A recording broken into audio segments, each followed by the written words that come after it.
My son never came to pick me up from the hospital, even after 10 phone calls. I took a taxi home and discovered the locks had been replaced. A note on the door said, "Don't return. There's no space here for a parasite." I didn't shed a tear, because 30 minutes later the police arrived and he learned whose house this really was. The taxi driver kept glancing at me through the rearview mirror. "Ma'am, are you sure someone's home?" I forced a smile. "I'll be fine, thank you." He drove away slowly, like he knew something was wrong. The moment he was gone, my smile died. I stood on the sidewalk, 72 years old, fresh out of the hospital, 2 weeks recovering from a heart attack. 10 phone calls to my son, Kevin. 10. Every single one went to voicemail. I stared at my house, the house my husband Arthur and I built together, the house where we raised our only son, the house where Arthur died in my arms 6 months ago. My legs shook as I walked up the path. The cold autumn wind cut through my thin jacket. I pulled it tighter. I reached the front door, pulled out my key, pushed it into the lock. It wouldn't turn. I tried again. Nothing. The lock was new, shiny brass, no scratches. Then I saw it. A white note taped to the door. Bold letters, typed, cold. "Do not knock. This is my house now. Dad left it to me. There is no space for freeloaders. Go find a nursing home. Kevin Freeloader." The word hit me like a slap. I carried him for 9 months, stayed up every night when he had fever, worked double shifts to pay for his college, sacrificed my own dreams for his future. And now I was a freeloader. A younger version of me might have screamed, might have collapsed onto the porch in tears. But I didn't cry. I didn't scream. I didn't even feel surprised. Arthur had warned me years ago. "Martha," he'd said quietly one night, "Kevin's changing. He looks at this house like it's already his. Like we're just in the way." I defended our son, called Arthur paranoid, told him he was being unfair, but he'd been right. He'd seen it long before I did. I stood there for a moment, staring at that cruel note. Then I sat down slowly on the garden bench Arthur built years ago. My movements were stiff, my body still weak from the hospital, but my mind was clear. I pulled out my phone. I didn't call Kevin. I didn't beg, didn't plead. I called someone else, someone I'd spoken to 5 years ago. "Mr. Henderson," I said calmly. "It happened, exactly like Arthur said it would. Kevin changed the locks. Yes, I'm on the porch right now. Please bring the file, and the locksmith, and I think we'll need the sheriff too." I hung up, pulled my coat tighter against the wind, and waited. I wasn't a helpless old woman sitting in the cold. I was a commander preparing her troops. Inside the warm glow of the living room, Kevin was celebrating. He sprawled across Arthur's favorite leather recliner, a glass of expensive scotch in his hand. His wife, Jessica, sat nearby, flipping through paint samples. "This wallpaper is disgusting," she complained. "It smells old. As soon as we settle in, I want to tear these walls down. Open concept is way better." Kevin snickered. "Do whatever you want. This place is ours now." Jessica hesitated. "Are you sure she won't come back? What if she has a key?" Kevin smirked proudly. "Changed the locks this morning. Let her try. She'll see the note I left. She'll go running to one of her sisters. I'm finished supporting her." He raised his glass. "Dad is gone, and I'm his only son. Everyone knows inheritance goes to the son." Jessica smiled. "Your mother had a good run, but it's our turn now." They toasted to their supposed victory, completely unaware of the headlights pulling into the driveway, completely unaware of the shadows approaching the door. 10 minutes later, a loud drilling sound cut through the house. Kevin jumped up, spilled his drink across the armrest. "What the hell is that?" Jessica shrieked. "Is she trying to break in?" Kevin stormed toward the door. "I'll take care of this. I told her to stay away." His face was red, his fists clenched. But before he reached it, the door swung open. I stood there, not alone, flanked by 2 uniformed officers. Mr. Henderson, the family lawyer in his pressed suit, and a locksmith packing up his tools behind us. Kevin's face went from red to white in seconds. "You can't just barge in here. This is my property. Dad gave it to me." He pointed at the officers, his voice rising, desperate. "Arrest her! She's trespassing! She doesn't live here!" Mr. Henderson stepped forward, calm, unfazed. "Kevin, I strongly suggest you calm down. You are causing a disturbance in a house that is not legally yours." "Like hell!" Kevin shouted. "My father built this house. I'm his only son." "Yes," the lawyer replied coolly, "but he didn't own it when he died." The room went silent. Kevin stared at him, frozen. "What are you talking about?" Jessica's hand flew to her mouth. Mr. Henderson opened his briefcase, slowly, deliberately. He pulled out a blue-bound document, thick, official, stamped with legal seals, and laid it on the dining table with a heavy thud. Kevin's hands trembled as he reached for it. His eyes scanned the first page, then the second. Then his face went completely pale. "No," he whispered. "No," Kevin whispered again, louder this time. His hands shook as he gripped the document. Jessica leaned over his shoulder. "What is it? What does it say?" Kevin's mouth opened and closed like a fish drowning in air. Mr. Henderson, Robert Henderson, 42 years practicing estate law, sharp gray suit, calm demeanor, clasped his hands behind his back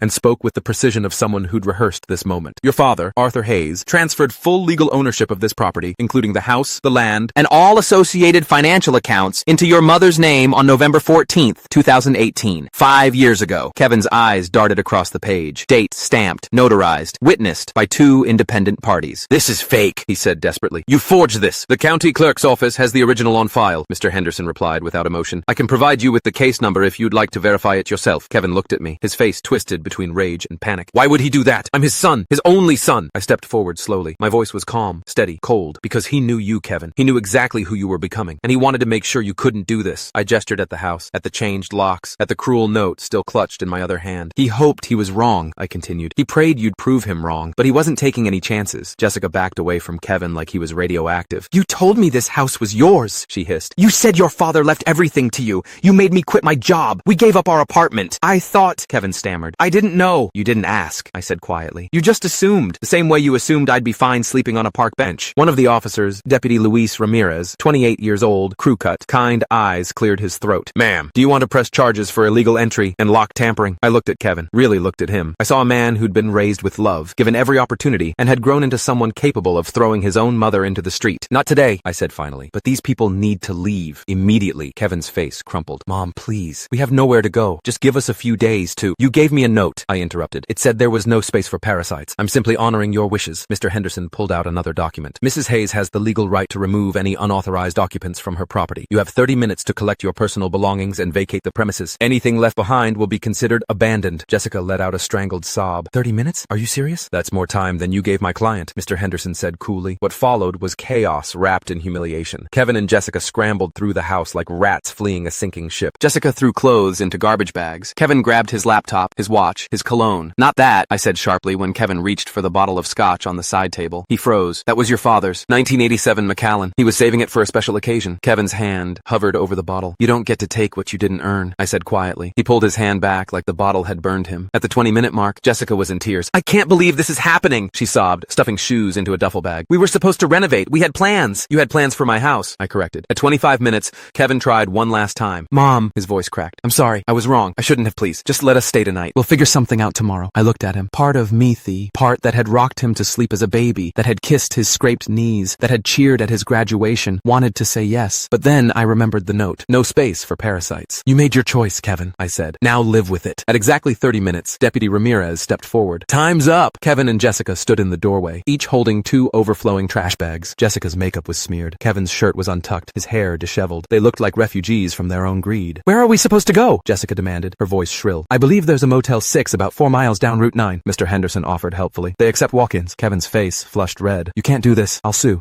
You'll what? Mr. Henderson interrupted. Contest a legally executed property transfer that's been on record for 5 years? Please, waste your money. I'd be happy to represent Mrs. Hayes in that case as well. Kevin opened his mouth, closed it. He had nothing left. Deputy Ramirez gestured toward the door. Let's go, folks. As they walked past me, Kevin stopped. I hope you're happy, he said bitterly. I looked him in the eye. I'm not happy, Kevin. I'm heartbroken, but I'm not homeless. And that's more than you were willing to give me. He flinched. Then he walked out. Deputy Ramirez closed the door behind them with a soft, final click. After everyone left, the officers, the locksmith, Mr. Henderson, I stood alone in my living room. The house was quiet. Too quiet. I walked slowly through each room, running my fingers along the walls. The kitchen where Arthur and I had cooked Sunday dinners. The bedroom where we'd whispered our dreams to each other in the dark. The study where he'd spent hours reading, his glasses perched on the end of his nose. I ended up in the study. Arthur's desk was exactly as he'd left it. Neat, organized. A pen holder shaped like a lighthouse. A framed photo of us on our wedding day. Both of us impossibly young. I sat in his chair, opened the top drawer, and there it was. A sealed envelope with my name on it, written in Arthur's careful, slanted handwriting. To my dearest Martha. My hands trembled as I opened it. Inside was a letter, 3 pages, dated November 14th, 2018. The same day he'd transferred the house into my name. I began to read. My dearest Martha, if you're reading this, it means I'm gone. And it means Kevin has done exactly what I feared he would do. I'm writing this letter because I need you to understand why I made the decisions I did. Why I transferred the house. Why I set up the trust. Why I prepared for the worst, even though I prayed I was wrong. Kevin is our son. I love him. But love doesn't make you blind, or at least, it shouldn't. I've watched him change over the years, slowly, in ways I hoped you didn't notice because I didn't want to hurt you. But I saw it, Martha. I saw the way he looked at our home like it was already his. The way he calculated what things were worth instead of what they meant. The way he talked about his inheritance like I was already dead. 3 years ago, when I had that health scare, do you remember what he asked me? Not, are you okay, Dad? Not, what did the doctors say? He asked if my will was up to date. I laughed it off, made a joke about him trying to get rid of me. But it stayed with me. Then 2 years ago, I overheard him talking to Jessica. They were in the kitchen. They thought I was napping. Jessica said, when do you think we'll be able to move in here? This house is way nicer than our apartment. And Kevin, our son, Martha, he said, soon. Dad's getting older. It won't be long. Won't be long. Like he was waiting for me to die. I wanted to confront him. I wanted to shake him and ask when he became this person. But I didn't, because I know you, my love. You would have defended him. You would have said I misunderstood, that he didn't mean it that way. So instead, I protected you. I went to Robert Henderson. I transferred everything into your name. The house, the accounts, everything. I told Robert that if Kevin ever tried to take the house from you, to bring the police, to make it public, to make sure he understood that his cruelty would have consequences. I also wrote something for Kevin. I left it with Robert. If you're reading this, that means Robert has already read it to him. Or maybe he hasn't yet. Either way, it says what I couldn't say to his face, that I loved him, that I'm disappointed in him, and that he lost more than a house today. He lost his mother's trust, and whatever was left of my respect. Martha, my darling, don't feel guilty. Don't second guess yourself. Don't wonder if you should forgive him. You can forgive him if and when you're ready, but don't do it because you feel obligated. Do it because he's earned it. Until then, live in this house. Fill it with people who love you. Plant roses in the garden like you always wanted. Drink tea on the porch in the mornings. Live Live, Martha. Not for me, not for Kevin, for yourself. All my love, Arthur. By the time I finished reading, my face was wet. I hadn't realized I was crying. I folded the letter carefully and pressed it against my chest. Oh, Arthur, I whispered. You stubborn, wonderful man. I sat there for a long time, holding his words, feeling his presence in the room like he was standing right beside me. And for the first time since he died, I didn't feel alone. 2 days later, my phone rang. Unknown number. I almost didn't answer, but something told me to pick up. Hello? Mom? Kevin's voice. Quiet. Strained. I didn't respond. Mom, I need to talk to you. I'm listening. Silence. Then a shaky breath. We're staying at Jessica's sister's place. It's not great. Jessica's barely talking to me. Her family thinks I'm a monster. Are they wrong? Another silence. No, he said finally. His voice cracked. They're not. I closed my eyes. Mom, I don't know what happened to me. I don't know when I became this person, but I'm so sorry. For the note, for the locks, for everything. Kevin, I know you probably don't want to hear this. I know I don't deserve forgiveness, but I need you to know that I'm sorry, and I'm going to figure out how to be better. I don't know how, but I will. I sat down slowly. Kevin, do you know why your father transferred the house into my name? Because he didn't trust me. No, I said quietly. Because he loved you. He loved you enough to hope you'd prove him wrong. But he loved me enough to protect me in case you didn't. Kevin's breath hitched. He left you a letter too, I continued. Did Mr. Henderson give it to you? Yeah. His voice was barely a whisper. I read it. What did it say? That he was disappointed. That he loved me anyway. And that I had a choice to keep being the person I'd become, or to fight to be better. I nodded, even though he couldn't see me. So, what are you going to choose, Kevin? Silence. Then, better. I'm going to choose better. Good, I said. Because that's the only way back. Back to what? Back to being my son. He started crying then. Really crying. I'm so sorry, Mom. I'm so sorry. I know, I said gently. And someday, I might be ready to forgive you. But not today. I understand. Kevin? Yeah? Your father's letter? There's one more thing he wanted you to know. What? That he hoped you'd find your way back. That he believed you could. Kevin's breath shuddered. I don't deserve that. No, I agreed. But love isn't about deserving. It's about choosing. And your father chose to believe in you, even when you didn't believe in yourself. We sat in silence for a moment. Then Kevin said, I have to go. Jessica's sister is giving me dirty looks. All right. Mom? Yes? Thank you for answering. And for not giving up on me completely. I haven't, I said. But you have a long way to go. I know. I hung up, set the phone down. And for the first time in days, I felt something close to hope. I was in the garden when I heard the car pull up. I straightened slowly, my back protesting. 72 years old meant gardening required more breaks than it used to. I turned and saw Kevin walking up the path. He looked different, thinner, older, tired in a way that came from carrying guilt, not just exhaustion. He stopped a few feet away. Hi, Mom. Kevin. I was wondering if I could talk to you, if that's okay. I studied him for a long moment. Then I nodded toward the porch. I just made lemonade. His face softened. Yeah.